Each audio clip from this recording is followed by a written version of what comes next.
자, 이번 사태 전개에서 또 눈에 띄는 인물 중 하나가 이 개빈 뉴섬 캘리포니아 주지사입니다. 차기 유력 잠룡 가운데 한 명인데요. 트럼프 대통령과 강하게 맞서면서 비판의 목소리를 내고 있습니다. 직접 들어보겠습니다. Trump is pulling a military dragnet all across Los Angeles, well beyond his stated intent to just go after violent and serious criminals. His agents are arresting dishwashers, gardeners, day laborers, and seamstresses. Donald Trump's government isn't protecting our communities. They're traumatizing our communities. And that seems to be the entire point. California may be first, but it clearly will not end here. Other states are next. Democracy is next. Democracy is under assault before our eyes. This moment we have feared has arrived. 네, 뭐 정치는 뭐 우리나라도 비슷합니다만 권력자가 때리면 반대로 커가는 경우가 더 많은 그렇습니다. 것 같아요. 예. 예. 특히나 지금 미국의 상황은 트럼프 대통령이 뭐 그 왕을 방불하는 엄청난 권력을 휘두르고 있는데 민주당을 지지했던 사람들 사이에서는 아니 어떻게 트럼프한테 맞서는 사람 하나가 제대로 없느냐 이런 그 자탄의 목소리가 높았거든요. 네. 그러니까 지금 개빈 뉴섬 그 캘리포니아 주지사가 뭐랄까 이 총대를 메고 나섰다. 이제 우리식 표현으로 하면 그렇게 얘기를 할 수가 있고 네. 트럼프에 제대로 맞서는 사이다 발언을 함으로써 지지자들한테 우리 그냥 죽지 않습니다 하는 걸 이제 보여준 거라고 볼 수가 있어요. 개빈 뉴섬은 사실 다음 대선의 잠룡이기도 하지만 그 바이든 대통령과 해리스 부통령이 실패했던 지난 대선 때도 바이든 해리스를 대체할 수 있는 민주당 내 1순위 인사로 꼽혔던 민주당의 그 어떤 그 길이나라고 할까 그런 인물입니다. 그 민주당의 잠룡 중에서 그 백인 남성이고 뭐 지금 보시다시피 상당히 미남이에요. 네. 그러면서도 또 굉장히 성향이 진보적이어서 민주당의 이제 희망 같은 사람인데 이걸 이제 다음 대선이라는 어떤 정치적 이벤트를 갖고 보면 너무 빨리 나온 측면도 있을 것 같아요. 그렇겠네요. 우리나라 정치에서 보면 흔히 그렇었습니까? 네. 다음 대선에서 정말 크게 뛸 사람들은 그 정권 초기에는 좀 몸을 낮추거나 이제 좀 피해 있거나 이런 경우가 많은데 네. 개빈 뉴섬 같은 경우는 일단 현역 주지사기도 하고 더 이상 그대로 있을 수가 본인의 철학상 도저히 없었던 것 같아요. 그래서 이제 트럼프 대통령의 지금 행태는 사실상 군사 독재로 가는 거 아니냐 이런 식의 문제 제기를 하고 나선 겁니다. 자, 그렇군요. 자, 그런데 이 불법 이민자 문제에 대해서 미국 전반적인 여론은 어떻습니까? 지금 많이 뭐 트럼프 대통령의 독재다 뭐 이렇게 욕을 합니다만 결국은 불법 이민자 문제에 강하게 대처하겠다 이런 공약을 내세운 트럼프 대통령이 이 표를 많이 얻어서 당선이 된 거잖아요.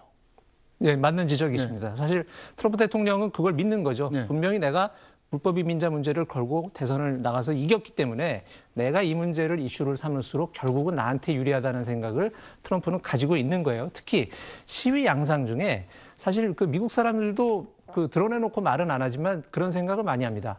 어떤 인권이라든가 하는 이슈로 시위할 수 있다. 그런데 왜 관계도 없는 상점들을 때려 부수고 차량을 불태우고 이렇게 하느냐. 그에 대해서는 굉장히 불만이 많은데 네. 특히나 저 시위를 할 때 그 영상이나 사진에 보면 멕시코 국기를 흔드는 사람들이 덜어 잡혀요.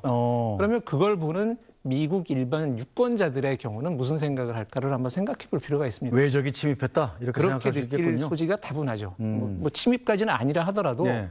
저렇게 막 불 지르고 무슨 뭐 연방 요원들을 구타하고 멕시코 국기 휘두르는 사람들은 추방하는 게 맞는 거 아니야? 라는 생각을 하는 겁니다. 뭐 제가 걱정할 문제는 아니지만 저 시위에서 멕시코 국기 흔드는 건 별로 좋은 전략은 아닌 것 분명하지 같습니다. 않아요. 예, 네. 그래서 사실은 이제 미국에서도 민주당을 지지하는 또 지식인들 중에는 네. 저런 시위 양태는 트럼프한테 말려 들어가는 것이 네. 된다. 그러니까 제발 저런 건 좀 하지 맙시다라는 얘기를 하고 뭐 글도 쓰고 그러고 있는데 네. 현장에서 저렇게 깃발 흔드는 분들한테는 뭐 들리지가 않겠죠. 네. 그래서 여론조사를 해도 불법 이민자 문제에 대해서 미국 내에서 여론이 두 가지로 나옵니다. 하나는 네.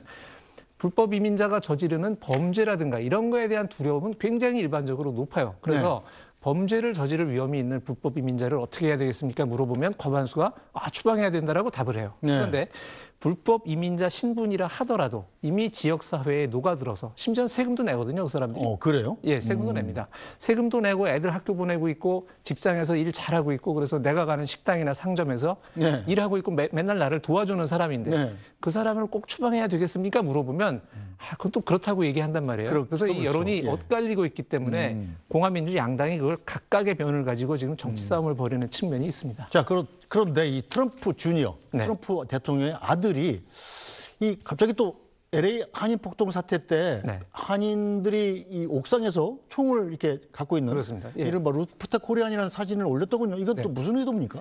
그게 사실 그 1992년에 LA 폭동 사태 때의 모습이죠. 근데 미국에서는 굉장히 오래된 밈이고 사실은 이번 12 사태 전에 이제 흑인이 무슨 미국에서 이제 경찰한테 죄도 없는데 그 죽고 뭐 이런 사태가 벌어져서 시위가 일어날 때마다 소환되는 밈이라고 할 수가 있습니다.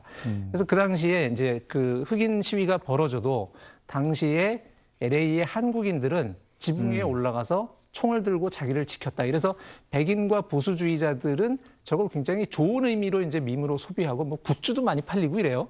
그런데 지금 상황이 이제 LA에서 벌어지는 일이다 네. 보니 한인들 입장에서는 굉장히 조심스러운 거죠. 그렇죠. 저 당시에도 사실은 미국 경찰이 치안 통제를 제대로 못해서 예. 흑인의 폭동이 너무 커지니까 저게 백인 부촌으로 번지지 않게 하려고 물꼬를 코리아타운으로 텄던 거거든요. 아이고.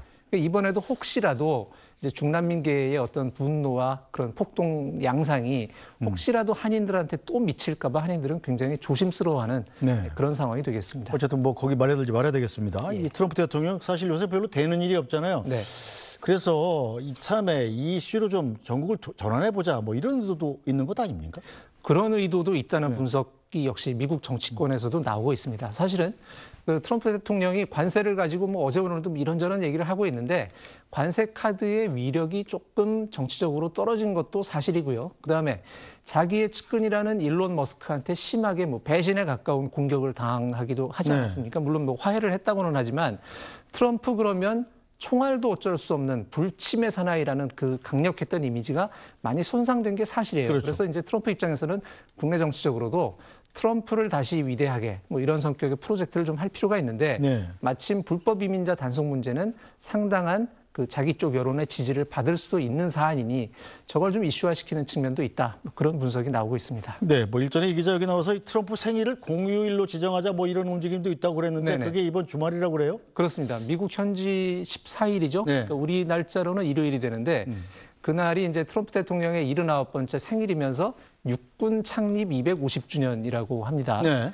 근데 사실 트럼프가 저 날짜에 대규모 군사 퍼레이드를 하고자 하는 의지를 굉장히 여러 번 드러냈고 또 이제 트럼프 대통령에 반대하는 사람들은 그런 식의 군사 퍼레이드는 약간 좀 그 미국과는 수준 차이가 나는 권위주의 국가에서나 하는 일인데 그렇죠. 그걸 뭐 미국이 큰 돈 들여가지고 하느냐 이제 네. 이런 반론이 만만치가 않았는데 문제는 최근에 지금 군대가 투입이 되는 시위 사태가 벌어졌고 네. 그 시위가 지금 여러 도시로 확산되는 양상이라는 거죠.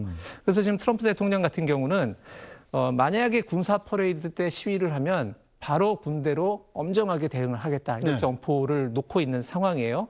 그런데 이제 트럼프에 반대하는 트럼프가 독재를 한다고 주장하는 반 트럼프 시민단체들은 이날의 시위의 주제를 No King, 네. 왕이 아니다 당신은 그런 시위를 벌이면서 맞서고 있다 하기 때문에 주말에도 좀 상황을 지켜봐야 될 것 같습니다. 네, 이번 시위 사태 고비가 되겠군요. 오늘 말씀 여기까지 듣겠습니다. 이현식 기자 잘 들었습니다. 네, 뉴스 브리핑은 잠시 후에 돌아오겠습니다.